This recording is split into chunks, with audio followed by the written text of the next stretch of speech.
Donald ટ્રમ્પે પોતાના બીજા કાર્યકાળના પહેલા દિવસે 100થી પણ વધુ એક્ઝિક્યુટિવ ઓર્ડર્સ પર ધડાધડ સહીઓ કરીને તેમના ઇરાદા આખી દુનિયા સામે સ્પષ્ટ કરી દીધા છે.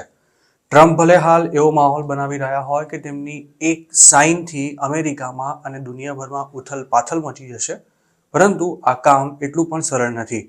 અમેરિકાના પ્રેસિડેન્ટ દુનિયાના સૌથી પાવરફુલ વ્યક્તિ છે તે વાત 100% સાચી, પરંતુ અમેરિકા જેવા દેશમાં માત્ર એક્ઝિક્યુટિવ ઓર્ડરથી પ્રેસિડેન્ટ પોતાનું ધાર્યું કરી શકે તે જેટલું ટ્રમ્પ બતાવે છે તેટલું આસાન પણ નથી, કારણ કે તેમના દ્વારા પાસ કરાયેલા ઓર્ડર્સને કોર્ટમાં ચેલેન્જ કરી શકાય છે, તેમજ કોંગ્રેસ પણ ધારે તો તેના અમલમાં અડચણ ઊભી કરી શકે છે. હાલ ભલે સેનેટ અને હાઉસ ઓફ રિપ્રેઝેન્ટેટિવ્સમાં ટ્રમ્પની પાર્ટી બહુમતીમાં હોય, પણ બર્થ રાઇટ સિટીઝનશિપ સહિતના કેટલાક એક્ઝિક્યુટિવ ઓર્ડર્સનો ટ્રમ્પ ધારે છે તે અનુસાર અમલ થઈ શકશે કે કેમ તે એક સવાલ છે. આપને જાણીને કદાચ નવાઈ લાગશે, પરંતુ અમેરિકાની કેટલીક ફેડરલ એજન્સી કામ ભલે પ્રેસિડેન્ટના હાથ નીચે કરતી હોય, પરંતુ તે રિપોર્ટ કોંગ્રેસને એટલે કે દેશની સંસદને કરે છે. દુનિયાના લગભગ તમામ દેશોમાં સરકારોના અમુક નિર્ણયો અથવા કામ એવા હોય છે કે જેનો હેતુ માત્ર લોકોને એ બતાવવાનો હોય છે કે તેમના દ્વારા ચૂંટવામાં આવેલા નેતા પ્રજાની અપેક્ષા પ્રમાણે કામ કરી રહ્યા છે, અને તેમાંથી અમેરિકા પણ બાકાત નથી. ટ્રમ્પે બર્થ રાઇટ સિટીઝનશિપ પર બ્રેક મારવા અંગે જે એક્ઝિક્યુટિવ ઓર્ડર પર સહી કરી હતી તેને પણ આ જ કેટેગરીમાં મૂકી શકાય, કારણ કે દુનિયાના કોઈ લોકશાહી દેશમાં અને તેમાંય અમેરિકામાં પ્રેસિડેન્ટ કે પ્રાઇમ મિનિસ્ટર પોતાની એક સહીથી બંધારણીય જોગવાઈને દૂર નથી કરી શકતા. ટ્રમ્પ પોતે પણ જાણે છે કે એક એક્ઝિક્યુટિવ ઓર્ડર પાસ કરી દેવાથી કંઈ બર્થ રાઇટ સિટીઝનશિપને લાંબો સમય અટકાવી નહીં શકાય, પરંતુ આ કામ કરીને તેમણે પોતાના સમર્થકોમાં એવી છાપ ચોક્કસ ઊભી કરી દીધી છે કે તેમના પ્રેસિડેન્ટ ઇલીગલ ઇમિગ્રન્ટ્સ પર સકંજો કસી રહ્યા છે. જોકે અમેરિકાના પ્રેસિડેન્ટ જ્યારે કોઈ કાયદાને કોંગ્રેસમાં પાસ નથી કરાવી શકતા, ત્યારે તેમને એક્ઝિક્યુટિવ ઓર્ડર દ્વારા મહદઅંશે પોતાનું ધાર્યું કરવામાં સરળતા રહેતી હોય છે.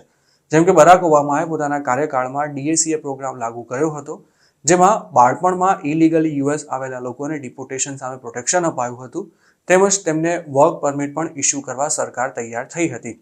જોકે ઓબામા આ કાયદાને કોંગ્રેસમાં પસાર નહોતા કરાવી શક્યા. આ સ્થિતિમાં તેમણે એક્ઝિક્યુટિવ ઓર્ડર પાસ કરીને ઇમિગ્રેશન એજન્સીઓને આવા લોકો સામે કોઈ કાર્યવાહી ના કરવા માટે આદેશ આપ્યો હતો. જોકે તેમાં બંધારણની કોઈ જોગવાઈનો ભંગ નહોતો થયો, પરંતુ ટ્રમ્પે બર્થ રાઇટ સિટીઝનશિપ સમાપ્ત કરવા માટે જે ઓર્ડર પર સહી કરી છે તે સીધી રીતે બંધારણની જોગવાઈની વિરુદ્ધમાં છે. તેવી જ રીતે ડોનાલ્ડ ટ્રમ્પે મેક્સિકો બોર્ડર પર મિલિટરી તૈનાત કરવા અંગેના એક એક્ઝિક્યુટિવ ઓર્ડર પર પણ 20 જાન્યુઆરીએ સહી કરી હતી, પરંતુ મેક્સિકો બોર્ડર પર ખરેખર કેટલા સૈનિકો મોકલાશે, ત્યાં તેમનો રોલ શું હશે અને તેમને ક્યાં સુધી બોર્ડર પર તૈનાત રાખવામાં આવશે તેની કોઈ ચોખવટ હજુ સુધી ટ્રમ્પ સરકાર દ્વારા કરવામાં નથી આવી.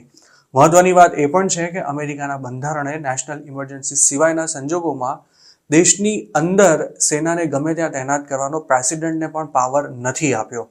ટ્રમ્પે ભલે મેક્સિકો બોર્ડર પર નેશનલ ઇમરજન્સીની જાહેરાત કરી હોય, પરંતુ હાલ તેઓ જે પિક્ચર બતાવી રહ્યા છે તે ઘણું અસ્પષ્ટ છે.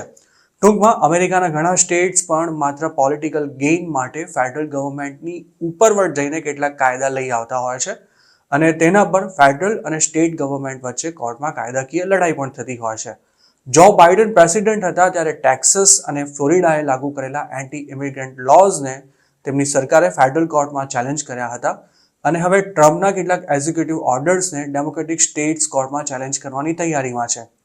ટૂંકમાં અમેરિકામાં સરકાર કોઈની પણ હોય, આ પોલિટિકલ સર્કસ ત્યાં હંમેશાથી ચાલતું આવ્યું છે, અને માત્ર પોલિટિકલ માઇલેજ લેવા માટે પાસ કરાયેલા એક્ઝિક્યુટિવ ઓર્ડર્સ કે પછી કોઈ કાયદાનું પબ્લિકે ધાર્યું હોય તે પ્રમાણેનું રિઝલ્ટ ભાગ્યે જ જોવા મળતું હોય છે.